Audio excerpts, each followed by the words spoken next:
I'm Bo Timken. I'm a master sake sommelier, and in this segment on Daiginjo, I'd like to speak to how Daiginjo is actually crafted, handcrafted. Because I'll be honest, there is sake and there is Daiginjo when it comes down to manufacturing.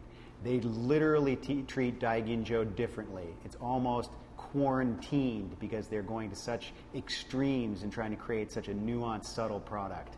Now,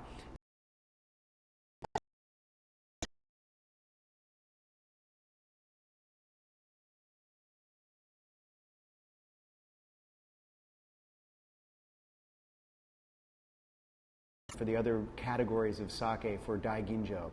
Now, what do I mean by that?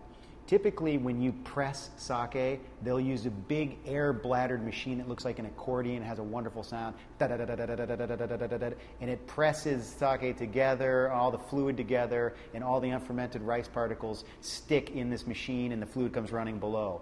When you make handcrafted Daiginjo sake, what the brewers will do is they will put the fermented rice gruel in these cotton bags, and they line these bags up in what looks to be like a sardine tin. They line them all up, and then they put a lid on that, and they crush that baby. What I mean by crush, they apply so much pressure that it pushes the fluid out of the unfermented rice particles and down into a little slot, and it's captured. This is a gentle form of not using a machine. It is more labor intensive and obviously it's far more expensive.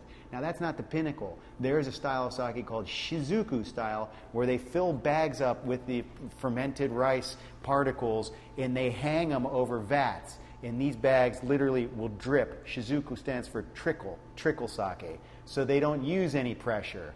These are really high-end manufacturing techniques for handcrafted Daiginjo sake. So the Shizuku and also the different ways of using the press, the fune, old traditional style versus a modern kind of accordion one.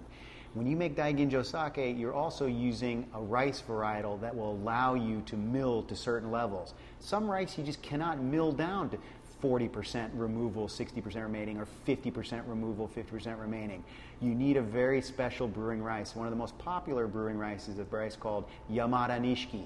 And this is a brewing rice that's very hard on the outside, which is good for the friction of milling, for polishing. It stands up to the milling, and very soft on the inside that absorbs water that helps it kind of explode when it gets steamed.